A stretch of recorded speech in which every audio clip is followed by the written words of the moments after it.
મિત્રો આપણો સ્વાધ્યાય કન્ટિન્યુ છે। સ્વાધ્યાય 2.2 એમાં આપણે 1 થી 4 દાખલા જોયા સાબિત કરવાના। હવે આપણે પાંચમો દાખલો છે વિધેયોને સાદા સ્વરૂપમાં ફેરવો। એમાં દાખલા નંબર 5 tan ઇન્વર્સ વર્ગમૂળમાં 1 + x વર્ગ -1/x x not equal to 0। અહીં જો આપણે વર્ગમૂળ દૂર કરવું છે મિત્રો, વર્ગમૂળ દૂર કરવું હોય તો કાં તો વર્ગમૂળમાં જે પદ તમને આપ્યું છે એ પદનો હોલ સ્ક્વેર તમારે કરવો પડે, અથવા તો એ પદને પૂર્ણ વર્ગ બનાવવું પડે। શું બનાવવું પડે? પૂર્ણ વર્ગ બનાવવું પડે। તો અહીં જો આપણને વર્ગમૂળમાં 1 + x વર્ગ આપ્યું છે અને વર્ગમૂળ આપણે દૂર કરવું છે, તો આપણે આ સૂત્રો ભણી ગયેલા છે કે કોસેક વર્ગ થીટા પ્લસ સાઇન વર્ગ થીટા બરાબર 1 થાય। વર્ગવાળા સૂત્રો 11મા ધોરણમાં ભણી ગયા છીએ, 10મા ધોરણમાં પણ આપણે ભણી ગયેલા છીએ। બીજું સૂત્ર છે સેક વર્ગ થીટા માઇનસ સેક વર્ગ થીટા માઇનસ ટેન વર્ગ થીટા બરાબર 1, અને ત્રીજું સૂત્ર છે કોસેક વર્ગ થીટા માઇનસ કોટ વર્ગ થીટા બરાબર 1। અહીં પ્લસ છે જો, એટલે આમાંથી આ પદને આ કોલ લાવી દો તો કોસ વર્ગ થાય, પણ માઇનસ આવે છે એટલે અહીં નહીં ચાલે, એટલે આપણે આ સૂત્રનો યુઝ કરીશું। આ ટેન વર્ગને આ કોલ લાવી દો એટલે સૂત્ર થઈ જશે તમારું સેક વર્ગ થીટા બરાબર 1 + ટેન વર્ગ થીટા, એટલે બે પદમાંથી એક પદ થાય અને એ પણ કેવું થવું જોઈએ? વર્ગવાળું, એટલે પૂર્ણ વર્ગ થવું જોઈએ, તો જ વર્ગમૂળ દૂર થશે। તો અહીં આપણે આદેશ કયો ધારવો પડશે? તો ખબર તમને પડી ગયો છે, આદેશ આપણે શું ધારવો પડે? x બરાબર ટેન થીટા। એટલે અહીં આપણે ધારીશું x બરાબર ટેન થીટા ધારો, અને અહીં તમારું થીટા બરાબર ટેન ઇન્વર્સ x થાય, ટેન ઇન્વર્સ x થશે। અને થીટા બિલોંગ્સ ટુ વિવૃત અંતરાલ -π/2 થી π/2, એ આપણે જાણીએ ટેન ઇન્વર્સનો વિસ્તાર।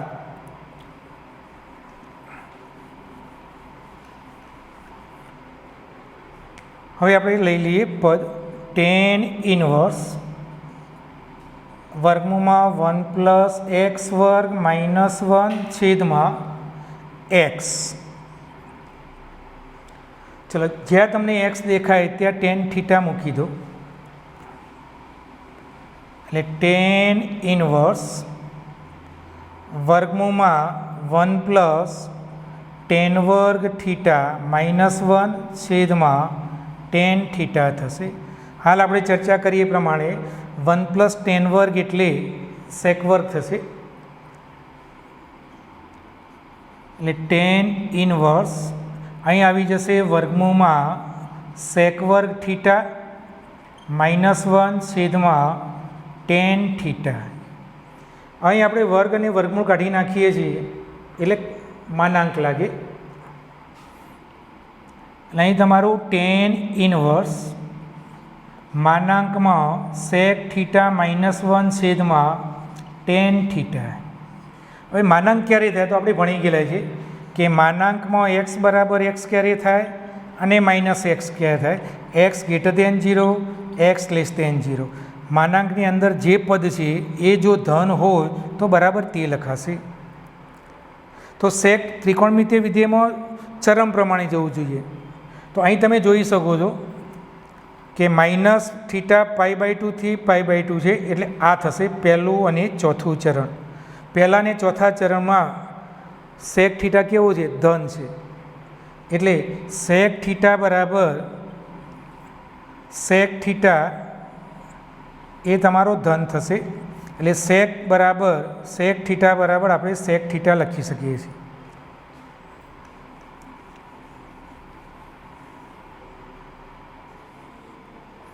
એટલે અહીં આવશે તમારું ટેન ઇન્વર્સ સેક થીટા -1/ટેન થીટા।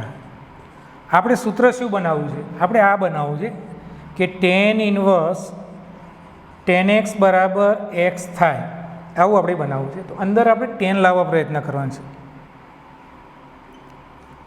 તો ટેન ઇન્વર્સ આને આપણે કોસમાં ફેરવી દઈએ તો 1/cos θ -1/tan ટેન છે એટલે sign upon cos.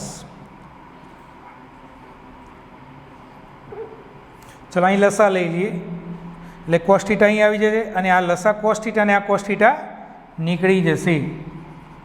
Tan inverse 1 minus cos theta છેદમાં સાઇન થીટા. હજી પણ આપણે ના આવ્યું. હવે આપણે સૂત્રો જોવા પડે ગુણિત ઉપગુણિતના. તો આપણે આ ભણી ગયેલા છે કે 1 માઇનસ કોસ થીટા હોય તો એના બરાબર આપણે લખી શકીએ છીએ 2 સાઇન વર્ગ થીટા બાય 2 અને સાઇન થીટા હોય તો 2 સાઇન થીટા બાય 2 અને કોસ થીટા બાય 2. આ બંને સૂત્રો કોના છે તો ઉપગુણિતના છે. તો 1 માઇનસ કોસ થીટાની જગ્યાએ લખીશું 2 સાઇન વર્ગ થીટા બાય 2 અને સાઇન થીટાની જગ્યાએ લખીશું 2 sine theta by 2 cos theta by 2.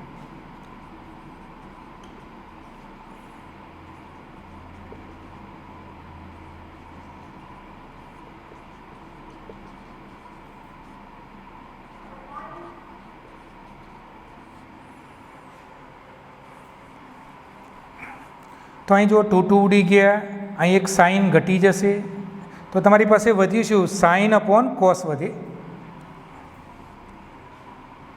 તો અહીં તમારું ટેન ઇનવર્સ અહીં વધશે sine theta by 2 cos theta by 2. Tan inverse sine upon cos એટલે આપણને ખબર છે ટેન થીટા બાય 2 બરાબર આપણે થીટા બાય 2 લખી શકીએ. તો પાછો પ્રશ્ન આવ્યો તો થીટા આપણો ક્યાં છે? થીટા આપણો ક્યાં છે? તો થીટા વિવૃત અંતરાલ માઇનસ પાઈ બાય 2 થી પાઈ બાય 2 ની વચ્ચે છે. તો થીટા બાય 2 ક્યાં? તો અહીં આપણે બતાવીએ કે 0 minus pi by 2 less than theta less than pi by 2. અહીં આપણે થીટા બાય 2 જોઈએ છે એટલે આ અસમતાને 1/2 વડે ગુણો. અહીં 1/2 વડે ગુણો, અહીં 1/2 વડે ગુણો ને અહીં 1/2 વડે ગુણો એટલે અહીં આવશે minus pi upon 4 less than equal to less than theta by 2 less than pi upon 4 થશે. એટલે થીટા બાય 2 બિલોંગ્સ ટુ વિવૃત અંતરાલ માઇનસ પાઈ અપોન 4 થી પાઈ અપોન 4. આ અંતરાલ એ વિવૃત અંતરાલ માઇનસ પાઈ બાય 2 થી પાઈ બાય 2 નો ઉપગણ થશે.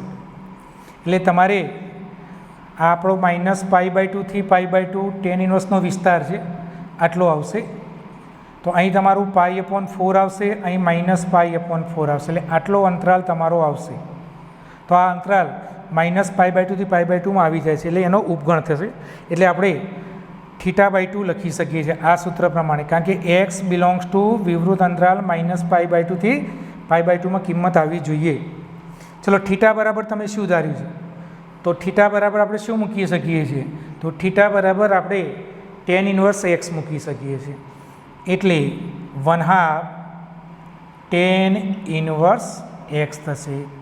તો આપણે ટેન ઇનવર્સ વર્ગમાં 1 પ્લસ એક્સ વર્ગ માઇનસ 1 અપોન એક્સનું સાદું રૂપ આપીએ, સાદા સ્વરૂપમાં ફેરવીએ તો એનો આન્સર આવશે તમારે 1/2 ટેન ઇનવર્સ 1 અપોન એક્સ.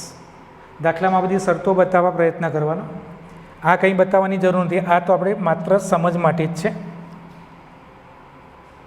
હવે એ જ પ્રમાણે આપણે બીજો દાખલો જોઈએ. દાખલા નંબર 6.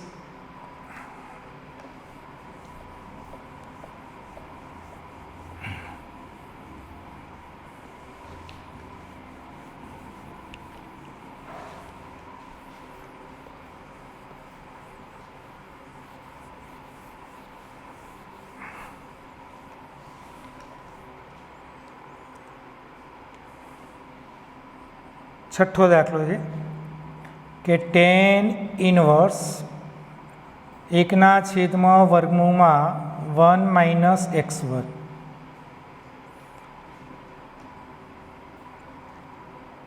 એક્સ વર્ગ minus 1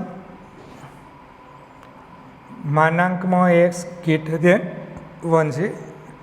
માનાંકમાં x greater than 1નો meaning એ થશે, આ માનાંક આપણે ભણી ગયેલા છે કે આનો મિનિંગ આ કરવાનો છે કે એક્સની કિંમત -a કરતાં નાની અથવા એક્સની કિંમત એ કરતાં મોટી એ પ્રમાણે લઈએ તો અહીં એની જગ્યાએ કેટલા છે તો 1 છે, તો અહીં 1 આવી જશે. અહીં 1 કરી દો તો 1, અહીં 1 આવી જશે.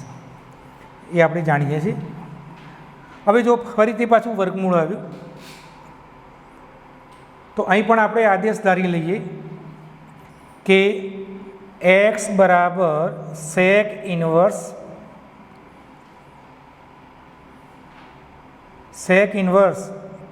x બરાબર આપણે થીટા ધારી લો. sec ઇન્વર્સનો વિસ્તાર કયો આવશે તો થીટા બિલોંગ્સ ટુ સંવૃત અંતરાલ 0 થી પાઈ માઇનસ π/2. સાદું બનાવીએ તો x બરાબર sec થીટા થશે. ચલો અહીં આપણે મૂકી દઈએ tan ઇન્વર્સ 1/વર્ગમૂળમાં x² - 1 tan ઇન્વર્સ 1/વર્ગમૂળમાં xની જગ્યાએ શું મૂકી દો sec થીટા, એટલે sec² થીટા -1. હવે sec² થીટા -1 એટલે આપણે આ સૂત્ર ભણી ગયા, ચર્ચા આપણે કરી જ ગયેલા છે કે sec² theta minus tan² theta બરાબર 1 થાય. તો આપણે tan² આ કોલ લાવી દો એટલે sec² થીટા -1 બરાબર tan² થીટા થઈ જશે. એટલે બે પદમાંથી એક પદ બનાવો અને એ પણ કેવું પૂર્ણ વર્ગ. તો sec² થીટા -1ને બદલે કેટલા મૂકી દો tan² થીટા.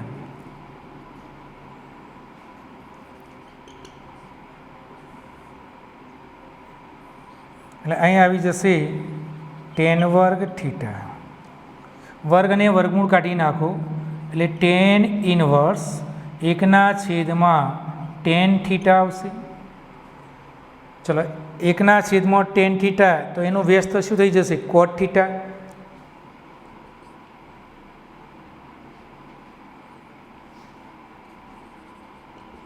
તો અહીં આવશે cot થીટા. આટલા સુધી આપણે આવી જઈએ. હવે આપણે તો આ સૂત્રનો યુઝ કરવો છે કે tan ઇન્વર્સ tan x બરાબર x, આનો ઉપયોગ કરવો છે. તો અંદર tan જોઈએ, અહીં તો આપણને cot આપેલું છે. તો તમારે વિધેય બદલવું પડે. આપણા 48 સૂત્રો બરાબર આપણે આ ભણી ગયેલા છીએ. ફરી એકવાર રિવિઝન જોઈ લો. આ 0, 2π, π/2, π, 3π/2 all STC.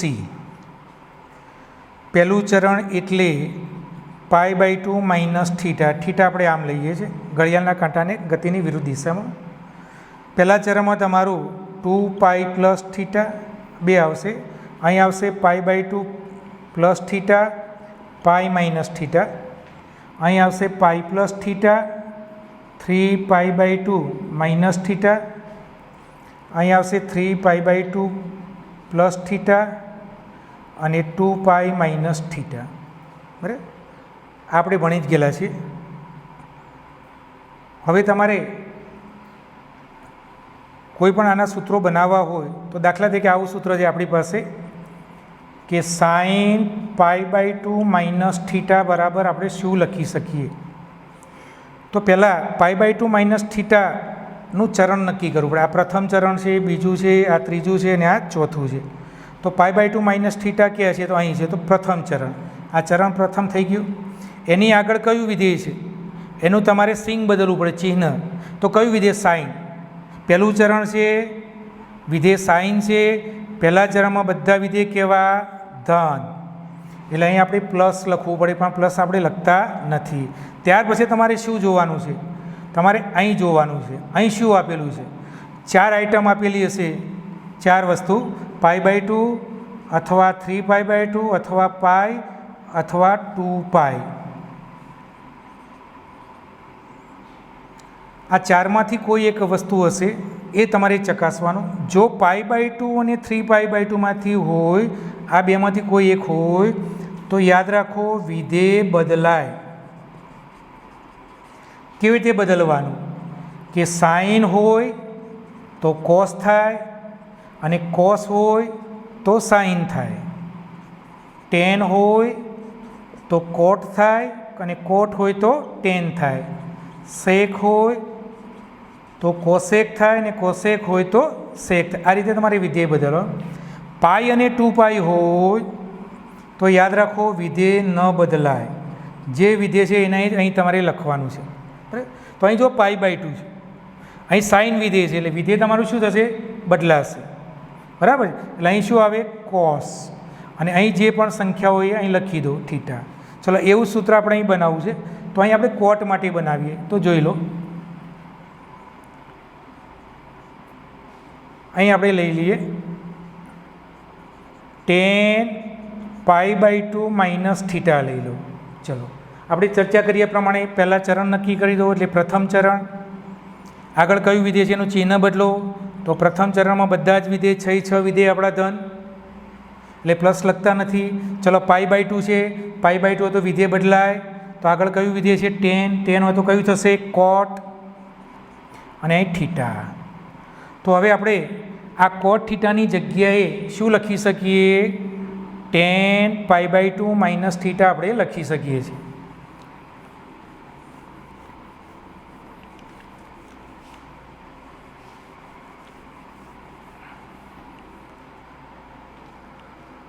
Okay, tan inverse અહીં લખાશે તમારું tan π/2 minus theta.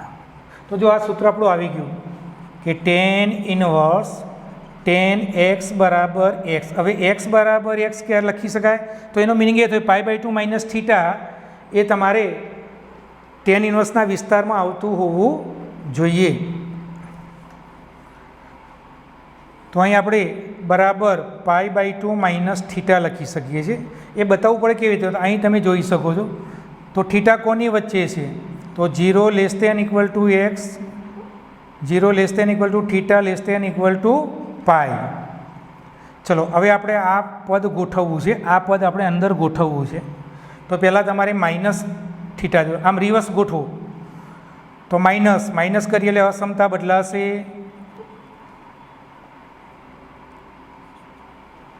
0 <= minus theta <= π. અને ફરી એકવાર લખી દો -π <= માઇનસ થીટા <= 0. ચલો હવે શું જોઈએ છે? π/2 ઉમેરી કાઢો બધી જગ્યાએ. ચલો અહીં π/2 ઉમેરી દીધો. π/2 માઇનસ π <= π/2 માઇનસ થીટા <= 0 + π/2. તો અહીં આવી જશે તમારું 2π માઇનસ થશે એટલે -π/2 <= π/2 માઇનસ થીટા અને π/2. તો આ વિસ્તાર કોનો આવી ગયો? તો tan ઇન્વર્સનો આવી જશે. એટલે આપણે અહીં લખી શકીએ છીએ. ન આવતું હોય તો ન લખી શકાય. હવે થીટા બરાબર તમારે શું મૂકી દેવાનું છે? તો થીટા બરાબર sec ઇન્વર્સ મૂકી દો. π/2 માઇનસ sec ઇન્વર્સ x. આ તમારું સાદું સ્વરૂપ આવી જશે. Thank you.